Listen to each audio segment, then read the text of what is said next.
Okay, so let's go to identifying a research problem. This is just a review and additional knowledge on how are you going to identify a research problem aside from those videos that I presented and some of the lectures that I did, no, in the previous meetings that we had. Is my audio clear? Yes, Yes, sir. sir. Yes, So sir. these are the learning objectives. Define a research problem and explain its importance in a study. Distinguish between a research problem and other parts of the research process. Identify criteria for deciding whether you can or you should study a research problem. Describe how quantitative and qualitative research problems differ. 2.5, learn the 5 elements that comprise a statement of the problem section. Then 2.6, identify strategies useful in writing a statement of the problem section. So what is a research problem and why is it very important? Because that is actually the starting point, as I mentioned. So the research problem could be an educational issue, controversies, concerns that guide the need for conducting a study. So the starting point is not all about the title of your research, the title of your thesis, no. But it's all about the research problem.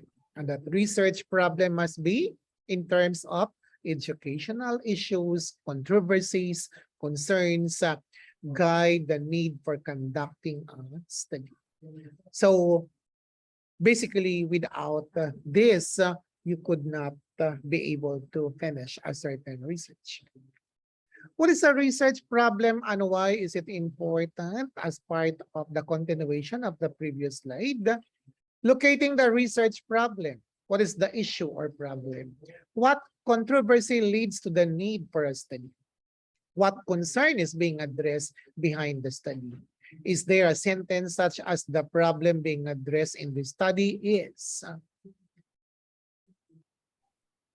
Then we look up into the research problem is in the opening paragraphs, sets the stage for the study, tells the reader why the study is important, tells the reader why they should read that kind of research. So look at into the different things that you have done. So you have actually done reading different literature and you have actually dissected the statement of the problem that all of you are actually doing in the same perspective, but applied to different competencies across quarters, quarter 1 up to quarter 4, and the different competencies across disciplines or across major field of specialization. So how does the research problem differ from other parts? So a research topic is the broad subject matter being addressed in a study. A research problem is an educational issue or problem addressed in the study. A purpose is the major intent or objective of the study. Research questions are those that the researcher would like answered and or address in the study.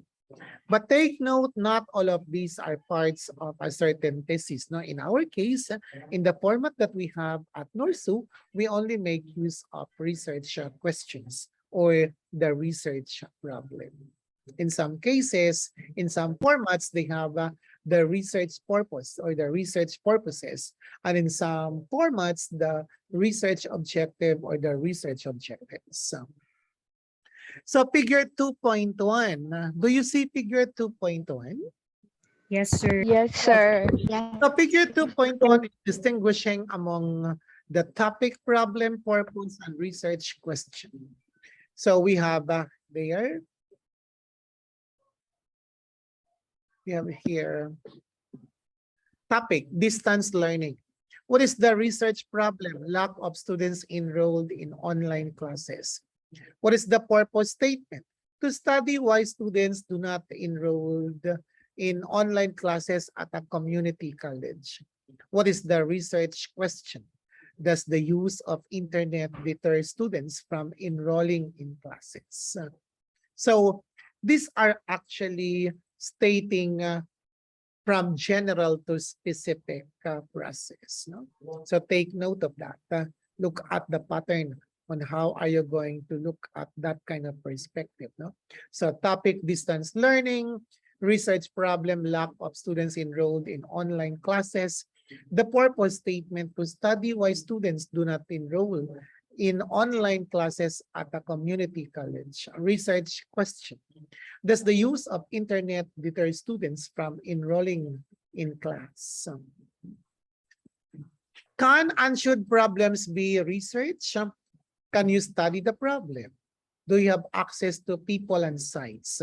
Do you have the time, resources, and skills to carry out the research? So these are some things that you are going to reflect, that you are going to consider on the condition. Can you study the problem? Should you study the problem? Does it advance knowledge? So if not, no, forget about it. Does it contribute to practice? If yes, okay, go ahead. But if not, forget about it. Will your study fill a gap or void in the existing literature? If yes, go. But if not, forget about it. Will your study replicate a past study but examine different participants and different research sites? If the answer is yes, then go. If not, forget about it. Will your study extend past research or examine the topic more thoroughly? If yes, okay, go about it. If no, forget about it. Will your study give voice to people not heard, silenced, or rejected in society? If the answer is yes, go. Go with that study, go with that proposal. But if no, forget about it. Will your study inform practice? If it does inform practice, okay, go on. But if not, forget about it. How research problems differ in quantitative and qualitative research design. Do you see the slide? Yes, sir. Yes, Yes, sir. sir. And Sir. then, um, is my audio clear? Yes, Yes, sir. sir. Yes, Yes, sir. sir. So use quantitative research if your research problem requires you to measure variables, assess the impact of these variables on an outcome, test theories or broad explanations, apply results to a large number of people.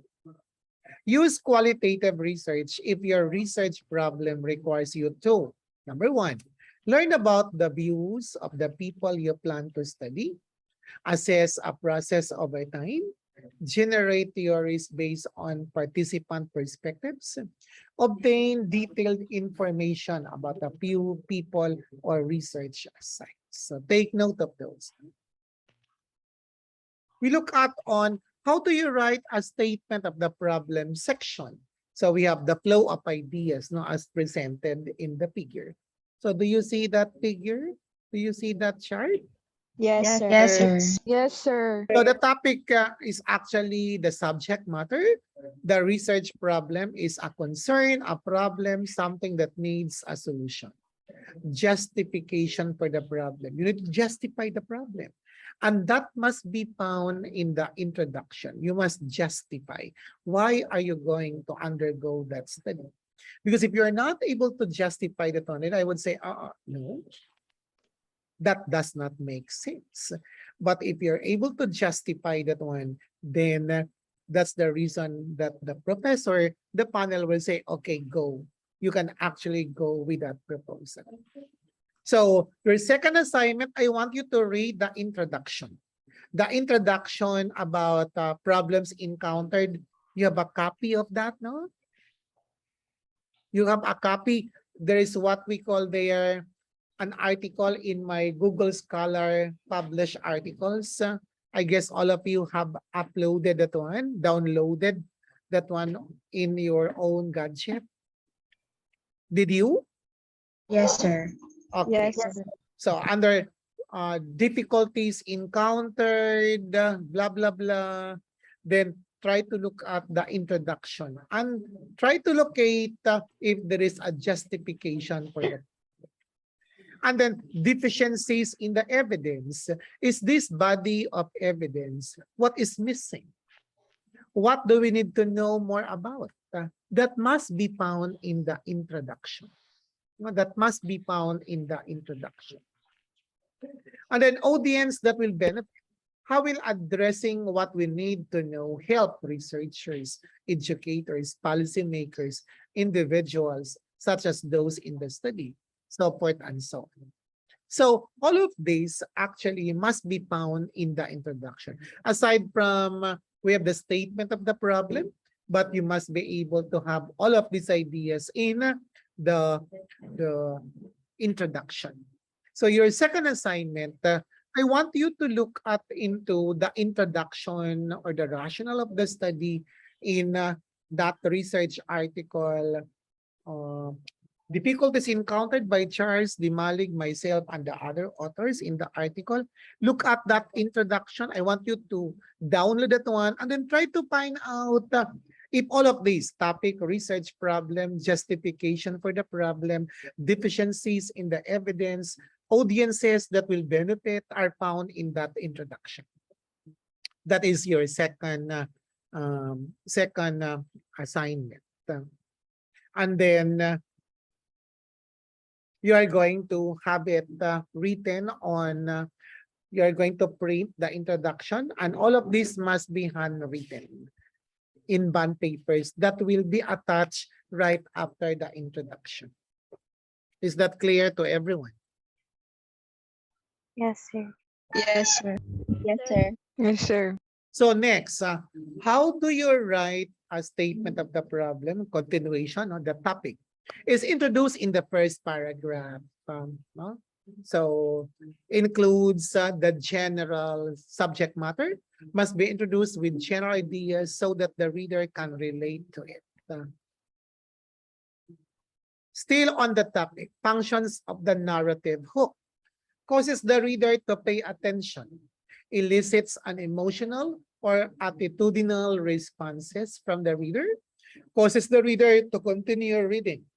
Information that can be included in the narrative hook, statistical data if you can find, a provocative question, need for research, intent of the study. So take note for that. How do you write a statement of the problem section? So the research problem. Introduce the problem in the opening paragraph. Identify an issue. Practical research problems. Research-based problems. Then reference the problem using the literature. Justification of the importance of the problem.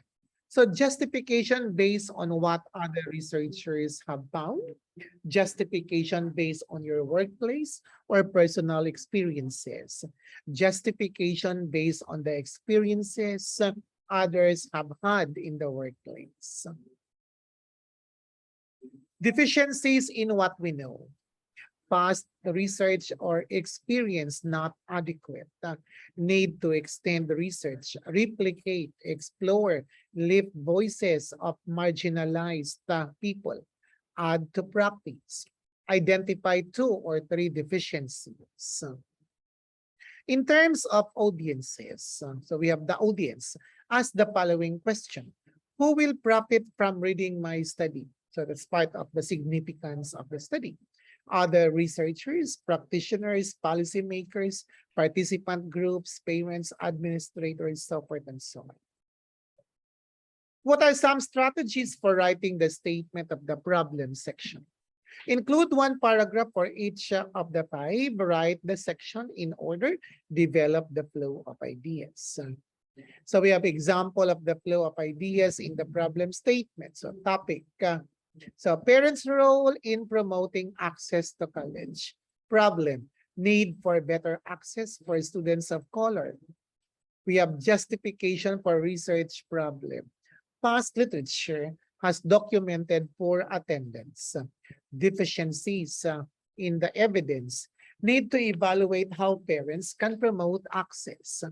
Relating the discussion to audiences. Parents can better assess their role. Counselors can better involve parents. Colleges can better work with the parents. But in the problem statement that we only have the general and then the specific. But this one, in terms of the problem statement, all of these, now from topic 2, relating the discussion to audiences, all of this must be found in the introduction or in the rationale of the study. Aside from being found in the process of looking at the flow of the statement of the problem. Most importantly, this must be reflected in the introduction. What are some strategies for writing the statement of the problem? Other writing strategies. Heavily reference this section to the literature. So all must be based on literature. Provide statistics to support trends. Use quotes from participants in moderation. So in some cases, you can actually have some citations, no? Different references. And then we have some quotes, no, from experts. So all of these are copyrighted. You would notice this one is from person and then copyrighted 2019, 2015, 2012 by Person Education Incorporated. So I'll stop sharing.